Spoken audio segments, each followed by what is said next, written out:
adentro de un auto Lamborghini con placas de Chiapas. Otros 2 hombres murieron ahí en este lugar, uno resultó lesionado. ¿Te imaginas tener el auto de tus sueños? Ese Ferrari, Mustang o Lamborghini, de esos que roban las miradas de todas las chicas.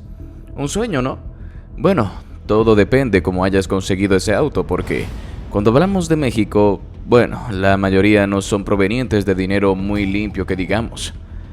Caso que se vio reflejado en Querétaro, en donde hubo un ataque a un Lamborghini, en donde una de las víctimas fue alguien que nadie esperaba.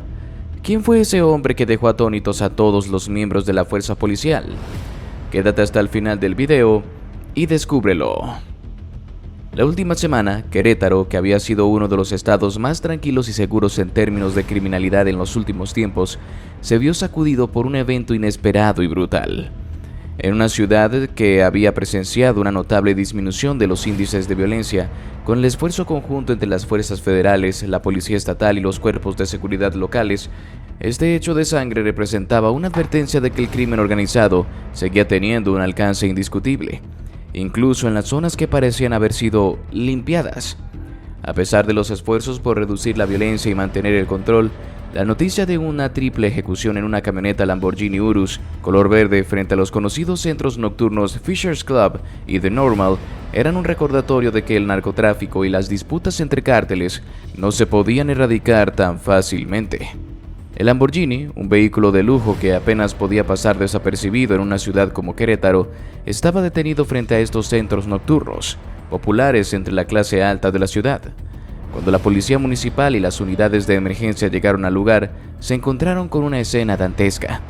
Los 3 ocupantes del vehículo estaban muertos, asesinados a sangre fría. El sonido de los disparos todavía parecía resonar en el aire, y el asfalto se encontraba cubierto de sangre. Al principio los agentes no podían creer lo que veían.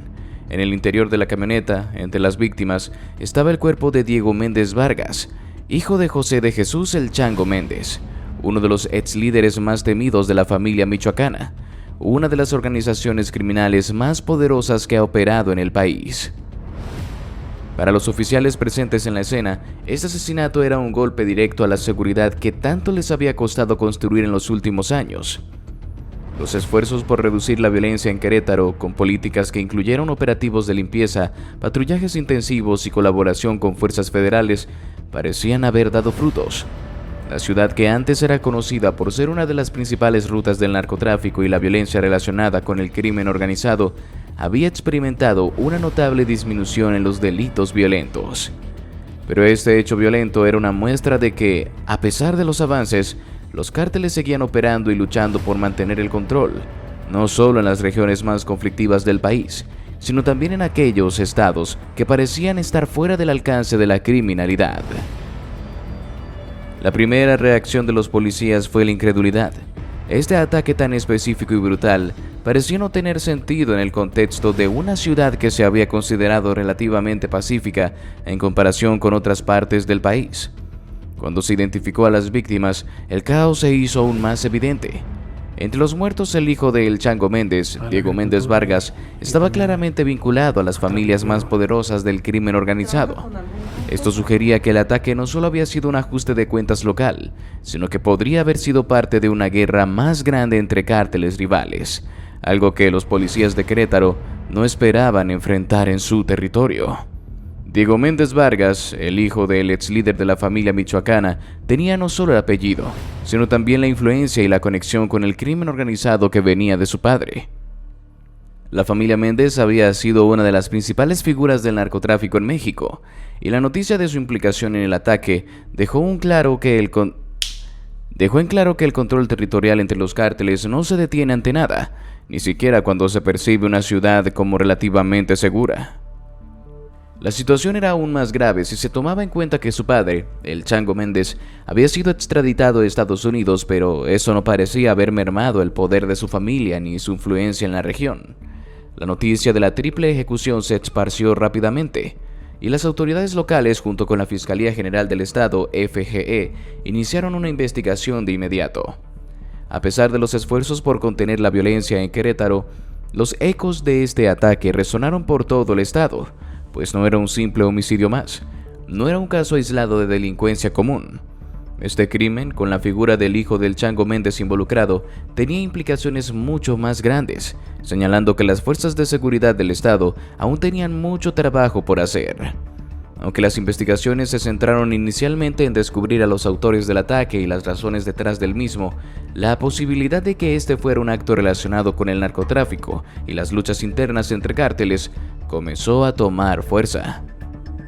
Las autoridades locales, al principio, intentaron calmar la creciente inquietud de la población, asegurando que el crimen estaba siendo investigado a fondo y que los responsables serían capturados.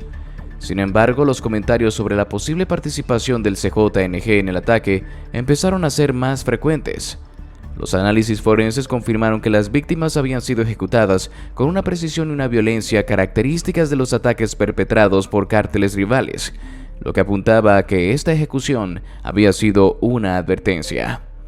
El CJNG, conocido por su brutalidad y su control sobre vastos territorios, se encontraba en una lucha constante por el poder en varias partes del país.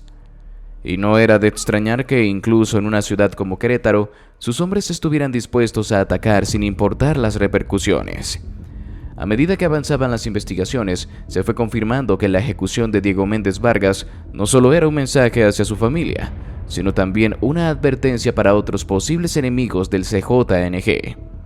El hecho de que la triple ejecución se hubiera llevado a cabo en una camioneta de lujo frente a bares y centros nocturnos evidenciaba un despliegue de poder que los cárteles querían demostrar al mundo. Aún controlaban los hilos de la violencia en el país, incluso en las zonas donde se pensaba que habían perdido influencia. Este acto no era solo un ajuste de cuentas dentro de las filas del crimen organizado, sino una señal clara de que los cárteles, por más que fueran debilitados en ciertos territorios, no estaban dispuestos a ceder sin pelear. Pero ¿quién es este chico? ¿Por qué su muerte en concreto provocó tanta repercusión en los medios? El Chango Méndez, líder de la familia michoacana, fue uno de los hombres más poderosos y temidos del crimen organizado mexicano. Durante años su nombre fue sinónimo de terror, especialmente en el estado de Michoacán, donde el cártel bajo su mando controlaba no solo el tráfico de drogas, sino también las extorsiones, secuestros y diversas actividades ilícitas. Su habilidad para moverse entre la política, la policía y el mundo del crimen organizado lo convirtió en un jugador clave en el narcotráfico mexicano.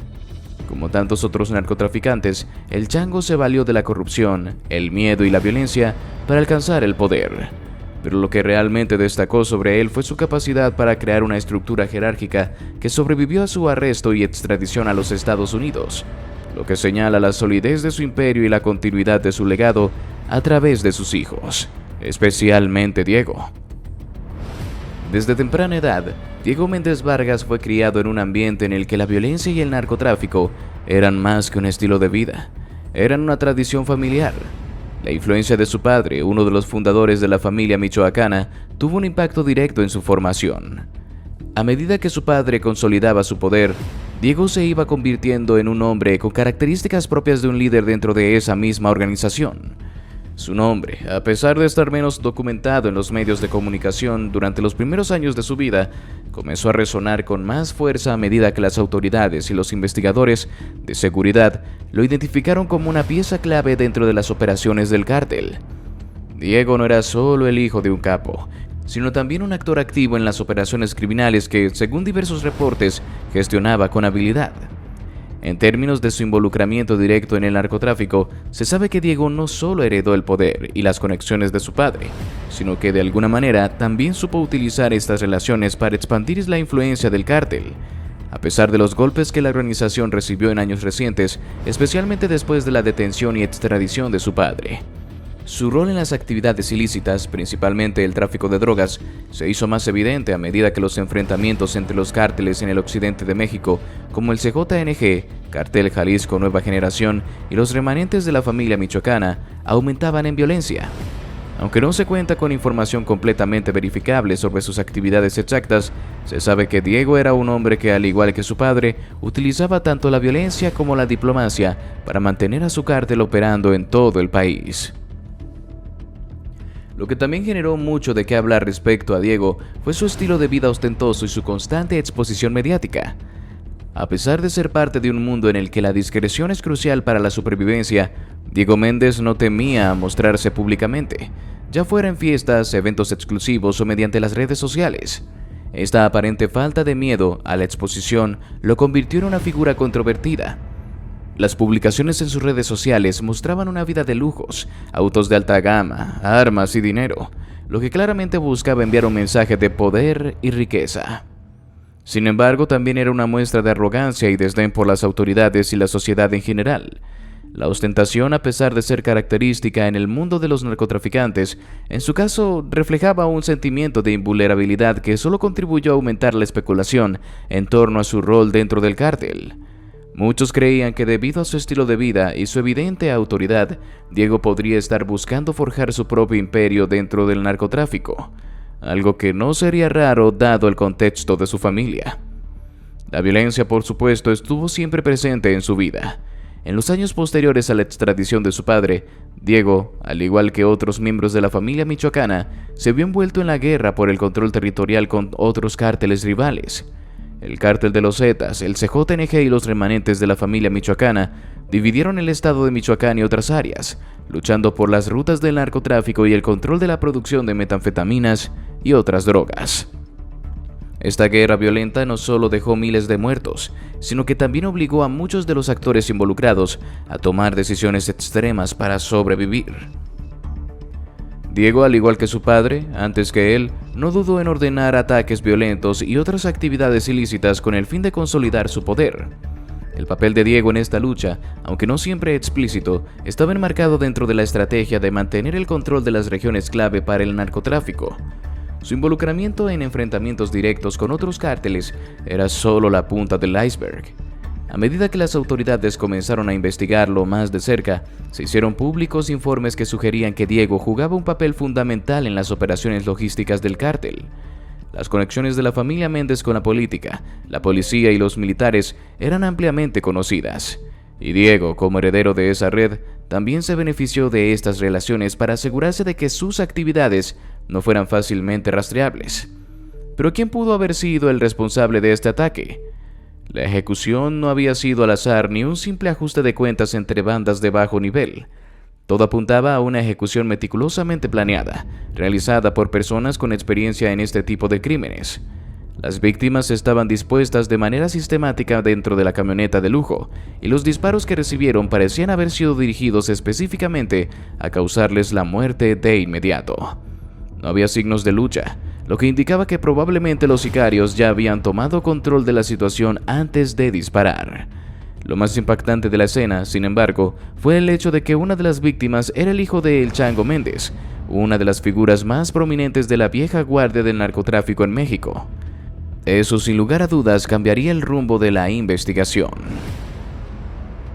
Desde el primer momento en que la policía de Querétaro comenzó a investigar la escena, se dieron cuenta de que este asesinato no era cualquier caso de homicidio. La conexión de la víctima con la familia michoacana y su posible relación con otros cárteles criminales hizo que las autoridades se enfocaran en las dinámicas que rodeaban el crimen organizado en el país.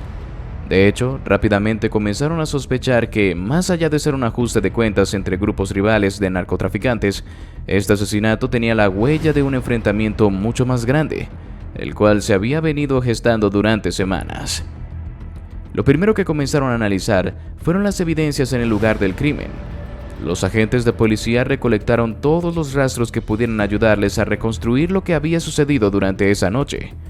En la camioneta Lamborghini encontraron huellas de neumáticos que no correspondían con los de la víctima ni con los de los vehículos cercanos. Esto a primera vista parecía indicar que los responsables del ataque se habían desplazado con vehículos ajenos al lugar, lo que podría sugerir que el ataque había sido planificado con anticipación. Sin embargo, lo más relevante fueron las evidencias encontradas en los alrededores de la escena. Unos casquillos de bala que coincidían con las armas usadas por el cártel Jalisco Nueva Generación CJNG, específicamente las que se asocian con el armamento utilizado por las células que operan bajo el mando de Nemesio Ceguera Cervantes, conocido como El Mencho. Este hallazgo fue un indicio claro para los investigadores de que los sicarios probablemente pertenecían a la organización criminal de El Mencho, lo que, de ser confirmado, cambiaría radicalmente las perspectivas sobre el caso. Desde hace semanas había rumores y rumores que señalaban que existían roces cada vez más intensos entre la familia michoacana y el CJNG, particularmente en áreas estratégicas de Michoacán y el Bajío. El CJNG había extendido su influencia a muchas zonas del país y en su expansión estaba tomando el control de rutas y territorios que antes eran dominio de la familia michoacana. Los enfrentamientos entre ambas organizaciones no solo eran esperados, sino que ya se veían reflejados en la violencia en aumento, especialmente en las regiones fronterizas con Jalisco y Michoacán. Según las fuentes internas de inteligencia de las fuerzas federales, el CJNG había intensificado sus operaciones en el centro del país, buscando hacerse con el control de las plazas que tradicionalmente estaban bajo el dominio de la familia michoacana. Durante semanas, las autoridades habían observado movimientos extraños en la zona, como el aumento de la actividad de sicarios del CJNG en áreas clave de Michoacán y sus alrededores. La presión de El Mencho por obtener más poder y recursos había generado tensiones cada vez más evidentes entre los dos cárteles.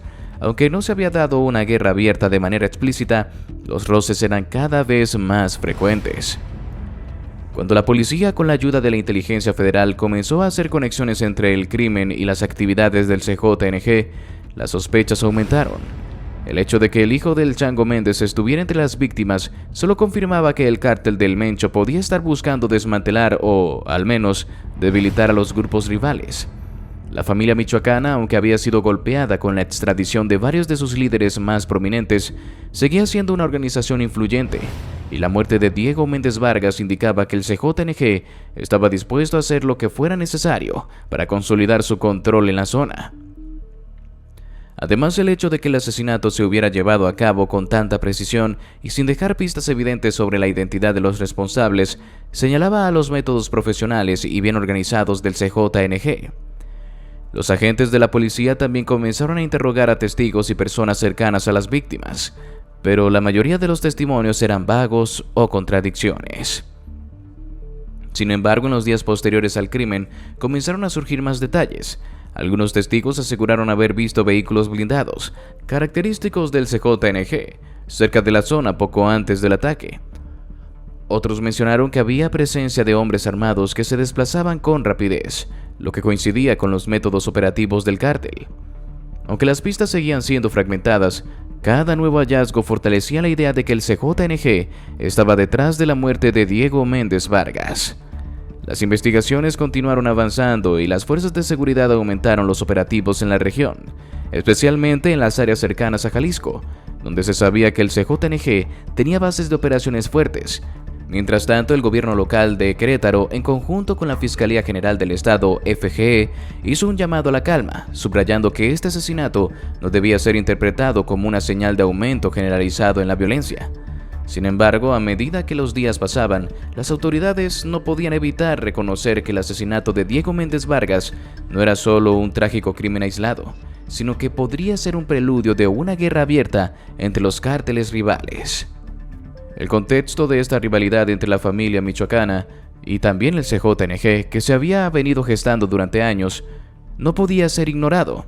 El CJNG, bajo el liderazgo de El Mencho, había logrado consolidarse como uno de los cárteles más poderosos y violentos de México, mientras que la familia michoacana había perdido terreno en los últimos años debido a las detenciones de varios de sus principales líderes.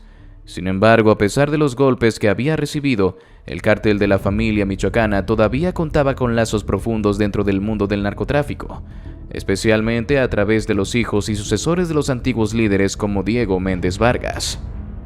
Las investigaciones apuntaron a la hipótesis de que la muerte de Diego Méndez Vargas no solo se debía a un ajuste de cuentas personal o familiar, sino que era el resultado de una disputa territorial más grande. La familia michoacana, que había estado perdiendo territorio, podría haber sido un objetivo estratégico para el CJNG, que necesitaba asegurarse de que no quedaran obstáculos importantes en las zonas clave del tráfico de drogas, como las que rodeaban Querétaro y otras regiones del Bajío. El golpe a la familia michoacana, que fue ejecutado con tal brutalidad y frialdad, parecía ser un mensaje directo de parte del CJNG. A medida que se profundizaban las investigaciones, se confirmaron más vínculos entre los sicarios involucrados en el asesinato y el cártel Jalisco Nueva Generación. La guerra por el control de las rutas del narcotráfico y la competencia feroz entre estos cárteles ya estaba en marcha, y la violencia parecía ser la única manera en que estas organizaciones podían resolver sus diferencias. Y así llegamos al final de este video. Si te gustó, te invito a que nos des tu me gusta para seguir haciendo más videos como este. Además de que no olvides suscribirte y activar la campanita para que no te pierdas ninguno de nuestros nuevos videos. Te deseo un gran día. Hasta la próxima.